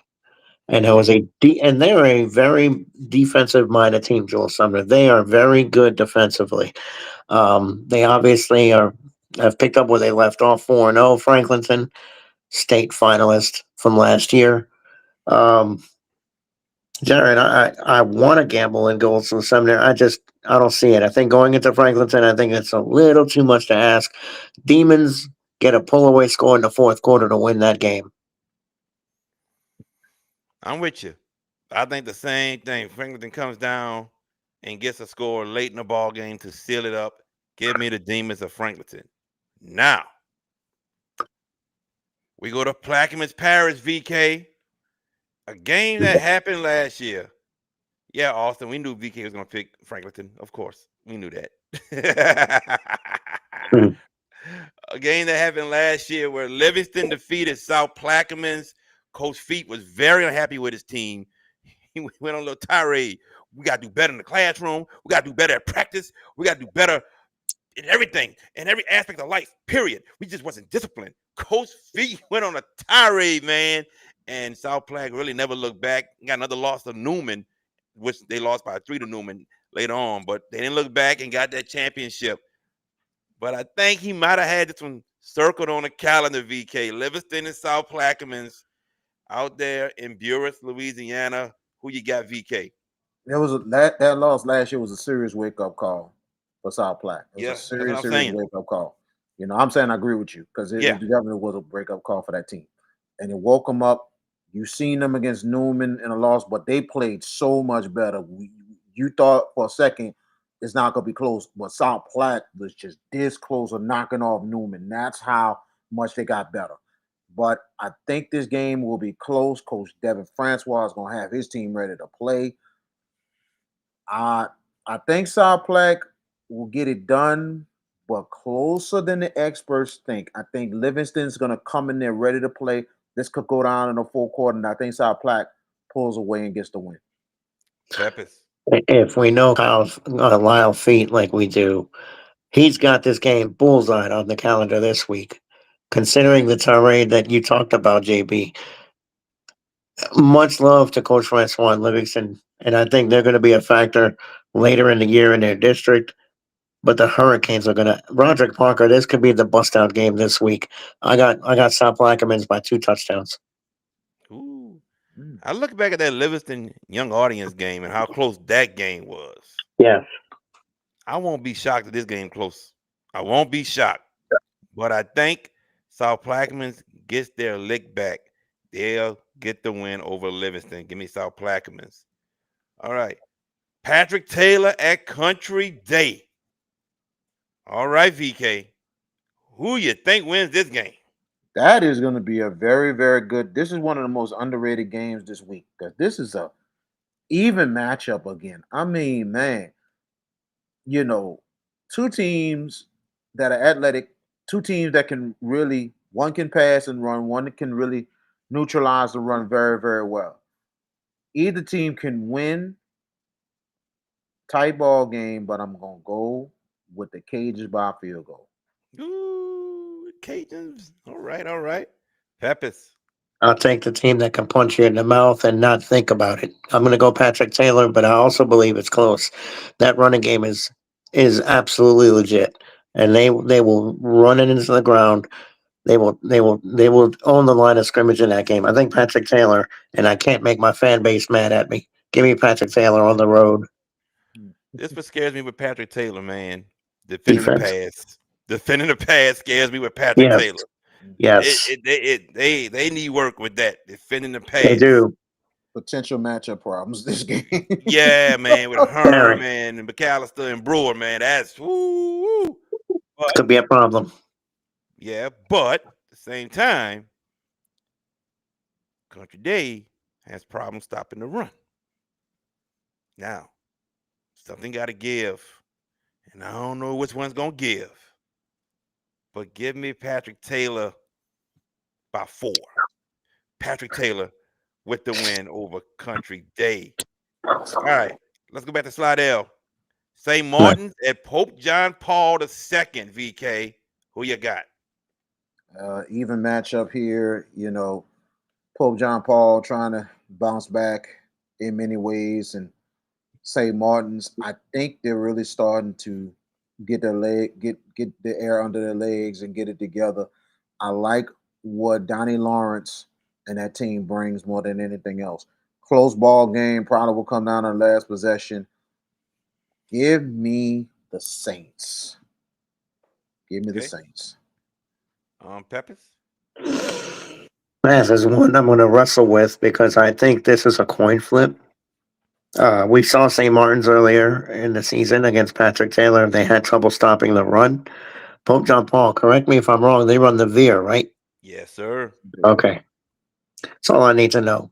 If a team has a propensity for having issues stopping the run, the veer is one of the most difficult offenses to defend. Pope John Paul smarting from a blowout loss to Riverdale, but I think they get their shake back Friday night. Give me Pope John Paul at home.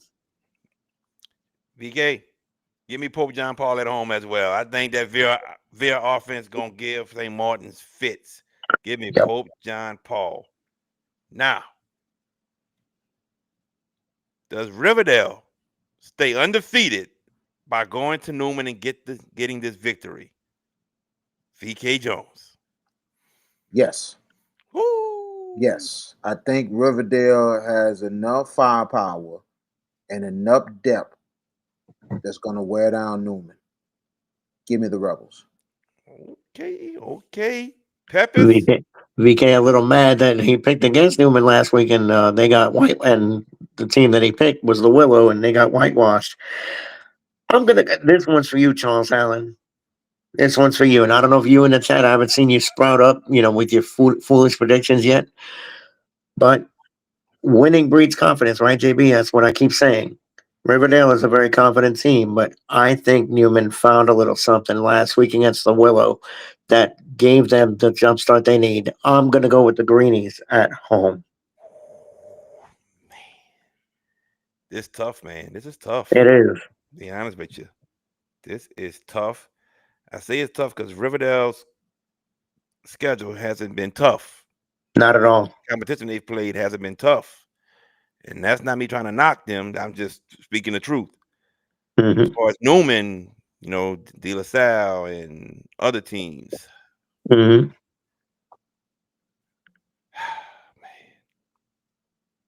I'm going to go with the more talented team on this one. I'm going to go Riverdale in a close one. Give me Riverdale over Newman, but it's tough, man. It's tough. It is. It's tough. All right, another tough one. North Shore. ULAB at St. Paul's. VK, who you got? ULAB in St. Paul's. Another ball game, another one that's going to be very, very close. St. Paul's has been fortunate to have a lot of these big matchups at home. And I think St. Paul's taking advantage again. But this time, close one by field goal. Give me the Wolves. Peppers.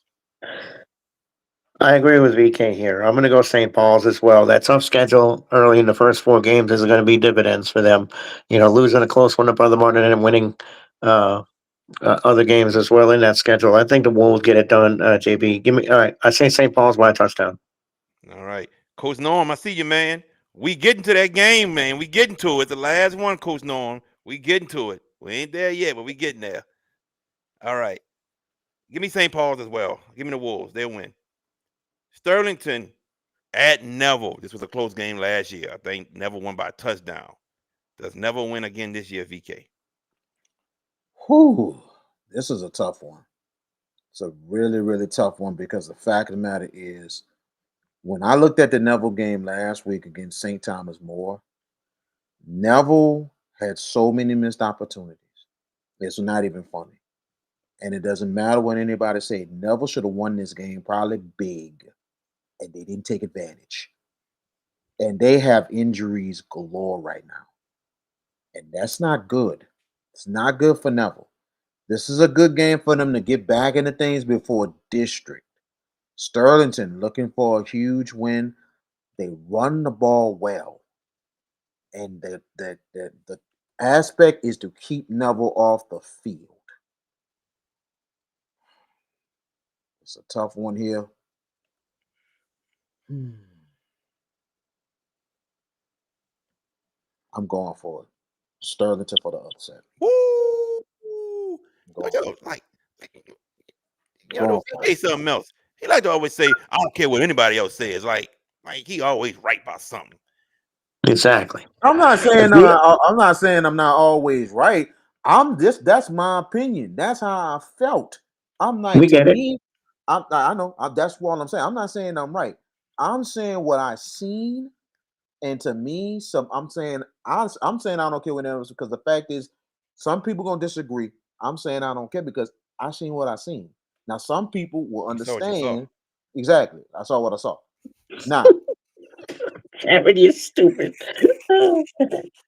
yeah, St. Charles College Prep. All righty, but at the same time, bro, I saw what I saw, and I think some people do agree with me because they seen the same game, and they're like, dude, Neville. Some people did say Neville should have won the game, and they shot themselves in the foot really, really bad. So it was a tough pick. I was thinking Neville, but it was a tough pick because I'm like, the injuries you can tell during the game it's affecting Neville. VK, I don't care what you say. I got Neville. Now, who you got, Peppers? Wait, hold up. I didn't think. I know. Okay. I didn't forget about you. I didn't forget about you. That's why I said, who you got, my Peppers? dude. But last Saturday when we were on our way to Gormley, VK was lamenting about how Neville should have walloped St. Thomas More, and you and I had STM correctly last week, right? Yep. And I said, VK, talk to the hand. It's okay. A loss is a loss. I think this is a tailor-made matchup for Neville. Sterlington does run the football, but the thing that's going to get them in trouble is they're not big at the point of attack. I'll take Neville. I got some breaking news, man. So LCA quarterback he was committed to Hmm. Louisiana Lafayette to play wide receiver, just flipped to Oklahoma. Oh, That's Braden Ooh. Allen, just flipped to Oklahoma. Wow. Yeah. All right. All right. interesting. Let's go to Lake Charles. Caliganoo, Mhm. Iberia coming to town to play Lake Charles College Prep, y'all. Who you got, VK? This is tough, boy. This is tough. Yeah, this is another tough one there. Catalan New Iberia. I mean, tough one last week. That's another one that like went the total other way. That's what I mean by the backdoor covers. You think you Notre got Dame. it, all of a sudden they just do yep, do. Yeah. That's just like that. But this is a close one. Catalan New Iberia is gonna have to really, really keep Lake Charles College Prep off that field offensively. Boy, look who would pop up when we talk about Lake. Look who would pop up when we Oh, talk about look Caliganoo, Iberia. exactly. Oh, Exactly. okay, my fault, Cheese. My fault. I got him mixed up. Braden Allen's the wide receiver who was going to Tulane. Okay, my fault, Cheese. Thank you.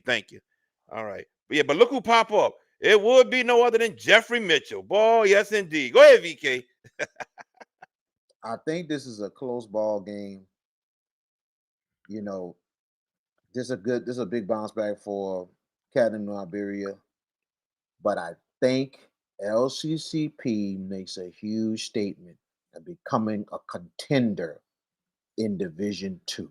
I think they Give already there. me LCCP. Ooh, you hear that, Jeffrey Mitchell? Give me He taking LCCP. LCCP. Peppers, who you taking? I ain't trying to make that man mad.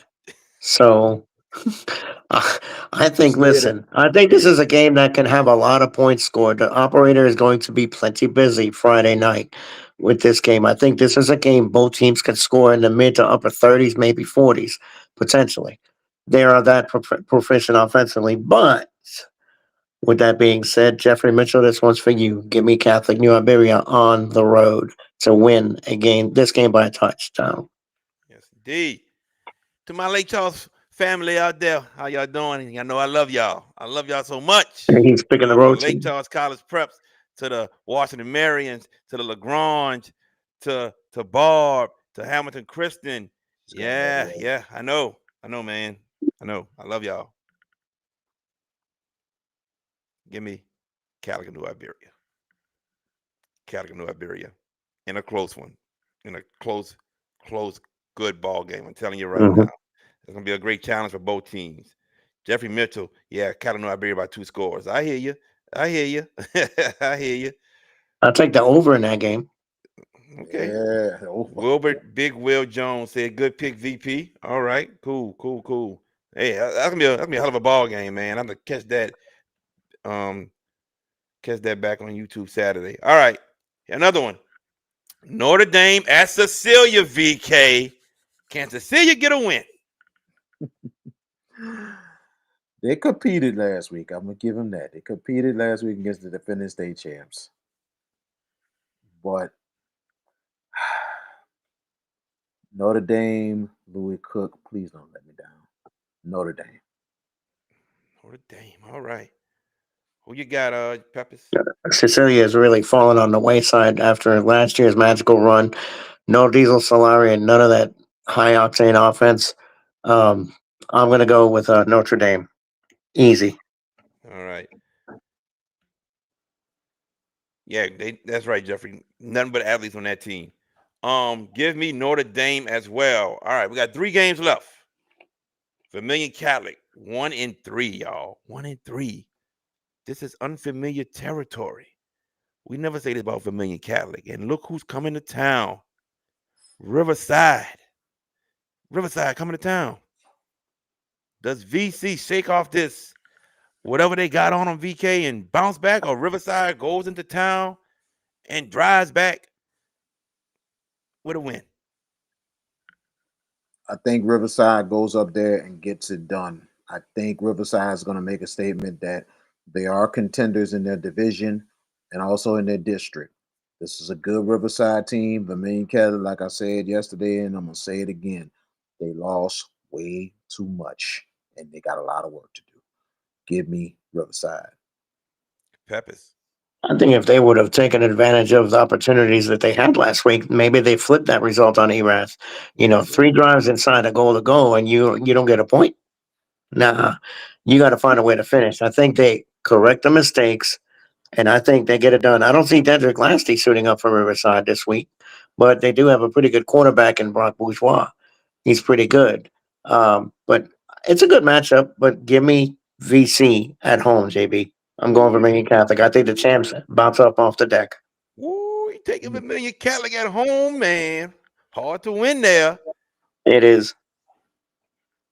but it's gonna be hard for them to win that game. Give me Riverside over Vermilion Catholic. I'm taking the Rebels as well. 2 games left. Y'all ready? Go ahead. Terrebonne at Destrehan. Mm-hmm. Winner has a lot to say moving forward towards that district championship. Terrebonne, they get this win. They beat Destrehan and Hornville, and things looking good for them to win that district championship. But if Destrehan gets the win over Terrebonne, then they control their own destiny and they win out their district champions. So we got a lot of football left, but right now between these two, a lot can be said for whoever wins this ball game. VK, who you got between Terrebonne and Destrehan? Yeah, this is probably one of the biggest games of the week. This has been a great See you, slate. Chiefs. This is a great slate. Close ball game. This will go down to the wire more than anything else. It's not easy for Destrehan to get it done. It's not easy for Terrebonne to get it done either. It's gonna be tough. That's how tough this game is. Destrehan don't usually lose back to backs at home. That don't usually happen, but it's going to happen here. Terrebonne has something special, and this is a specialty. Give me Terrebonne. Peppers. Hmm. I have been wrestling with this game. I knew this would be one of the main games that we were going to pick. Of course. Destrehan lost to these guys last year. The thing with Terrebonne is, can they follow up and go on the road? And to me, one of the more intimidating atmospheres in Destrehan. I think that's a very difficult place. And Destrehan's people, you'd think they're going to use some. They're going to use anything for motivation. They're hearing us praise Terrebonne. I got them in the top 5 this week. And we've been extolling their virtues and how great they've looked offensively. But they showed a little leakage last week defensively. And last I checked, Jackson Fields is a pretty good quarterback, and they got a great balance offensively.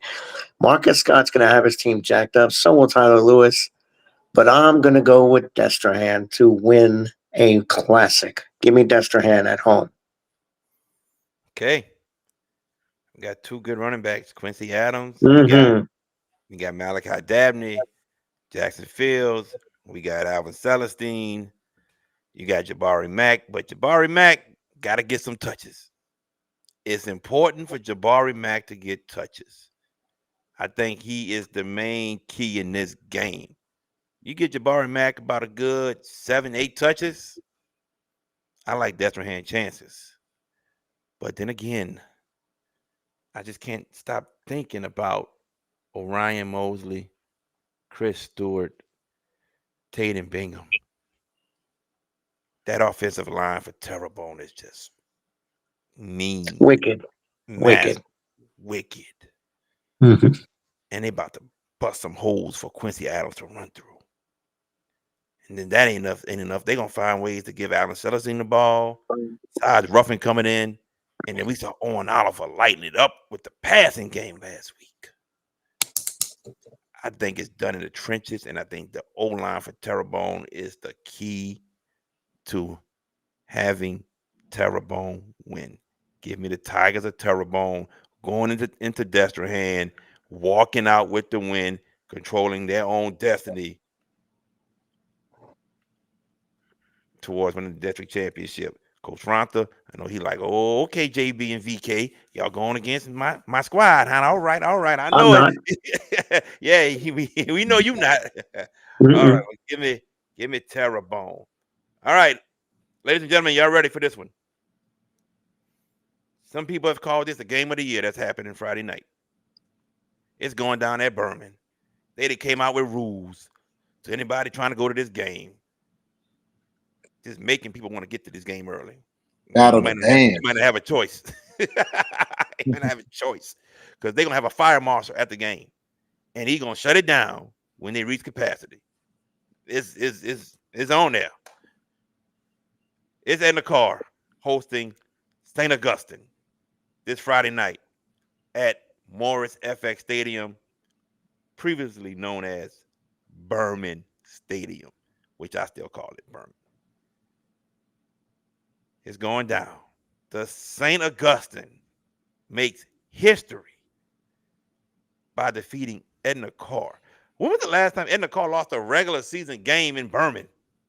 We know about the first playoff loss from Westgate, but how long has it been since Edna Carr lost a regular season game at Berman? Been a while. Because when JT beat him, for the record, it was at That West was at Jeff. the Shrine, right? No, it was at West Jeff. Was that It West wasn't Jeff? at Sorry, Berman. West. Yeah. It was in Yeah, Memphis. They moved that game. it moved it.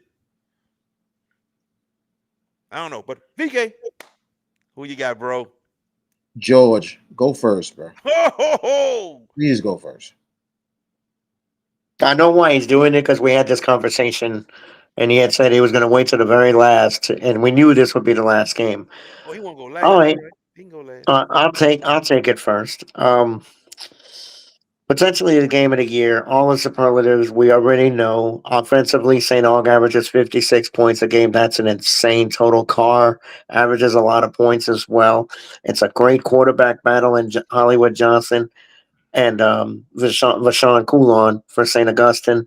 I think both teams are going to feature well on the perimeter outside with their receivers. I think the quarterback that makes the least mistakes, this is stating the obvious, wins this game. But, Bryce Brown, what have we seen and what do we know of Bryce? He will respect the wazoo out of an opponent, but he's also going to remind his team, hey, look, they can take what you have. Let's not let that happen. The reason why this game is at Morris Jeff Stadium is because Carr wins this game Friday night. Give me the Cougars to make a statement Friday night against. I still think St. Aug is one of the best teams in the state, but Carr pulls this out. A lot of people on St. Augustine side wanted this game moved to Tag only. They they For wanted them. capacity Oh purposes. yeah, that's exactly right. And I said there and said I understand y'all side of it, but Edna Carr wants to feel as if they have the home field. They won't feel it at Tag only. They want to feel the home field, the aura at Berman Stadium, the jungle. That's what they want. St. Augustine, they feel like this is their year. Not only to get to the dome, but the year in upsetting Edna Carr. They are confident. They believe in themselves, and they believe that they will go into Berman and walk out with a victory. Ladies and gentlemen, in our top five, these are number one and number two. Going at Mm-hmm. it, going at it. And when it's all said and done, I don't know what song this band will play, but the band that will be playing once Hank Brady finishes speaking on the PA system will be the band of Edna Carr. Edna Carr will get this victory over St. Augustine. Now we pass it to VK Jones. Well, I tell you, ladies and gentlemen, the last time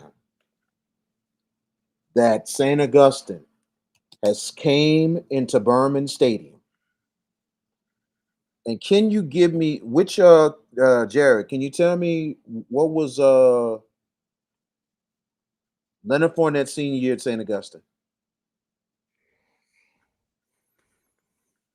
Was it 2012? I know we talked about it with somebody because it was 20, a playoff game and they won. 20 actually 2011 was his junior year. That's when the last 2012. time 20 I'm talking about that Football was wise. that was a Fournette Fournette senior year, right? 12 to Okay. 2012. We got to go back to 2011, his junior year. That's when the last time St. Augustine has stepped into Berman Stadium. They took on Edna Carr in a playoff game. And Edna Carr I got a picture of that. put the beat down on St. Augustine. And at the time, it was Coach Crutchfield who coached them at the time. Year number 1. And they committed the cardinal sin of crossing. It was 2012. 2012. 2012. They went ahead and crossed on the side because they did the walking on the field. But usually with an opponent, they go halfway, not the whole field. They try to do the whole field. And it fired up Carr so much. Carr just went crazy throughout the game and won big. And I'm like this, we know that this has been one of the most one. Oh, come on, Shelby. But it's always been. You look at this history, man. Look, Coach St. Norm Augustine says it was his junior year, round 3 of the playoffs. Carr won 28-12. on 3. Yep, that's it. That's it. It was the fact that game right there, it was crazy. But regardless of the fact, St. Augustine only beaten Carr one time in their meetings. 2020 was the only time. Now you're looking to St. Aug to try to get it done in Berman. Tough place to play. To my St. Aug people, I understand you wanted the game at Tad, but understand me as an alumni and a former player. I'm okay with this game being at Berman. Let these people in the community have their home game. Let them have it. This is their home game. Okay? Stop it.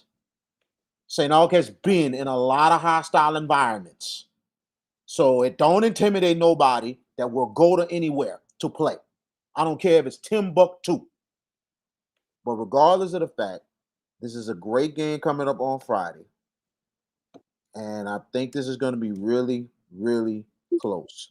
And I had to really calculate things to this pick to try to make this one, and it's a tough pick. I made a pick months ago when the St. Aug basketball team was in the semifinals against Liberty. And that was a tough pick. And I picked my alma mater. Close game, and they got it done by the skin of their teeth. I'm going with my alma mater on this one for a historic win. St. Augustine. If they win, like I said yesterday, if the Purple Knights win, look out. All right, y'all heard it. The St. Augustine alum. The St. Augustine. Yeah, I know, right, Kenny? The St. Augustine alum says St. Augustine gets it done. Okay. Yes, indeed. If they lose, oh well. Just like last week with the Willow, I'll take that L. All I'll right. take that L. No disrespect to the car coaches. Oh, they know Great that. program. Great program. And I love what they're doing. But for rare timing, I'm going with my dogs. Hey, look, Coach Norm, man, look. I got a meeting that ends at 5:30. I plan to get to that stadium. The fire marshal has shut it down. Just tell that fire marshal let me in, man. I gotta be in there. Whole Maybe that snap. security guard will be there, Oh, JB. Yeah, I know, right? Oh man, y'all heard it, baby. Y'all heard it, man. Game of the year, they saying Edna Carr and St. Augustine, man. So look, everybody, we thank y'all so much for tuning in. Tomorrow night, Thursday night football, the Hash It Out Show Thursday night game of the week. You can catch John Everett hosting John. Thank you, F. Coach Kennedy. Norm. Thank you, bro. Appreciate it. I will. Yep, definitely, brother. You got that. You got that. I'm about to say John Everett versus John F. Kennedy. Pregame 6:15, kickoff at 6:30. You can catch that game right here on the YouTube page of JB the Sports Guy. Make sure y'all tune in. Friday night, VK Jones and George Peppers on the call for the Hash It Out Show Friday night game of the week. And that's St. James hosting St. Charles Catholic. Pregame at 6:45, kickoff at 7 o'clock right here on the YouTube page of JB the Sports Guy. Peppers, got any last words? Seen what I've seen, right? Oh, Shelby, you know, he Glen won. Hog and Cars on Friday night. Go Yeah, ahead, it's Peppers. Friday night. Anyway, it's a big weekend. Another big wow. Hello. If they hold St. Aug to 7 points Friday night, let me address that. If they hold St. Aug to 7, I will be absolutely shocked. There's no way that St. Aug offense, as proficient as they are not going to score just 7 points. They may lose, but it ain't going to be no 28-7. With that said, it's a great weekend of high school football. No LSU, no Tulane this week. We do have the Saints against my Giants on Sunday, and the Saints are favored slightly, and I know why, but that's another story for another day. But we got two good games ahead of us on the Hash It Out Show's game of the week. Tomorrow night, John F. Kennedy, John Everett, Everett's homecoming. Whose idea was it to schedule Kennedy for your homecoming? I don't know. That's Everett. You know, my alma mater doing some funny stuff there. And then Friday night, I'm so looking forward to going back to St. James. That is a great atmosphere down there. We're going to come find you, Troy. You come find us, dude, and we'll chop it up a little bit before we do the call. But I'm looking so forward to Friday night to St. Charles and St. James because I think that's a fascinating football game. A lot of subplots, great coaching matchup. Wayne Stein, Levante Davis.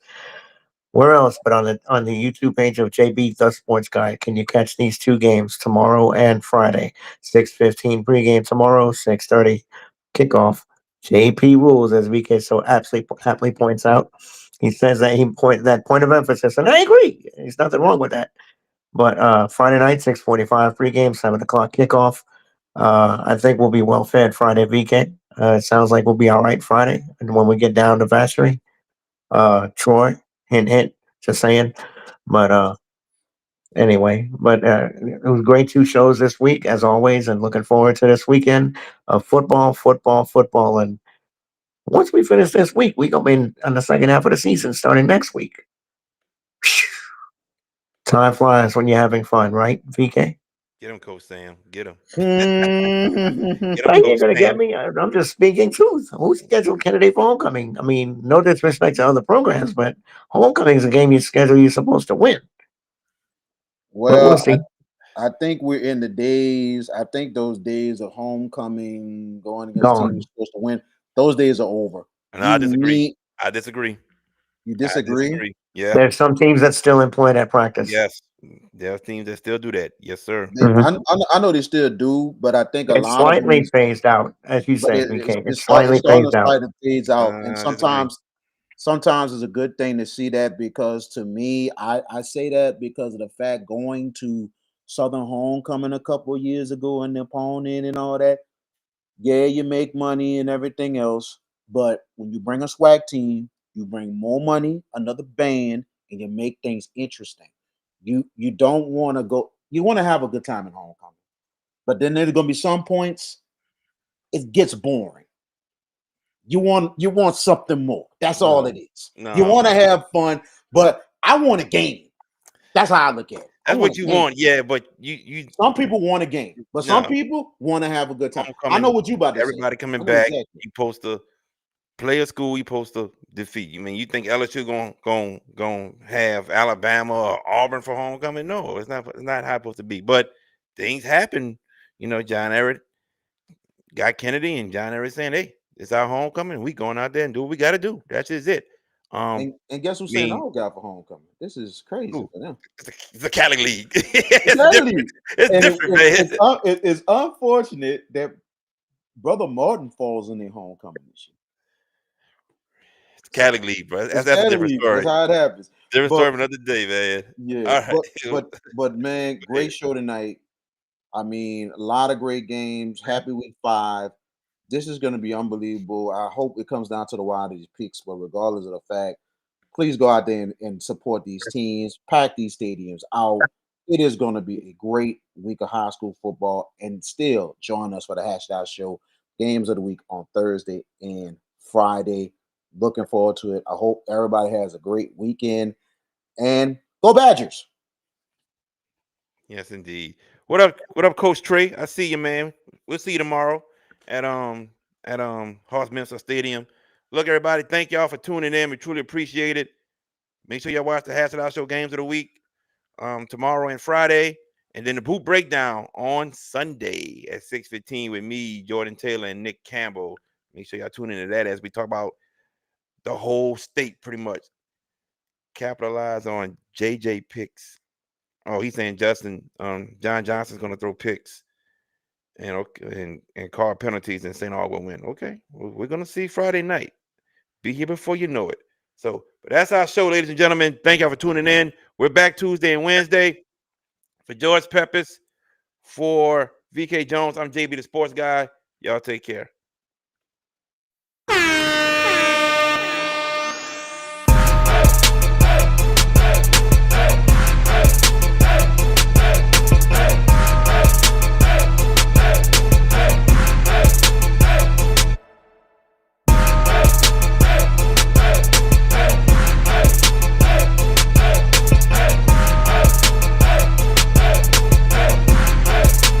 If you're looking for the best pizza in Metro New Orleans, then you're in the right place. Moe's Pizza has a great selection of Italian food that can satisfy your appetite, and they can also cater to your needs in any event.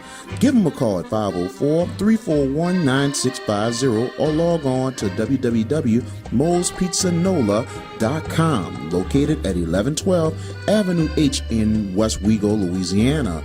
Moe's Pizza, Italians do it better.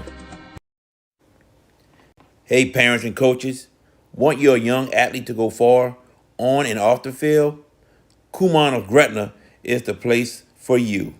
Whether it's reading plays or calculating scores, early literacy and math skills teach focus, discipline, and decision making.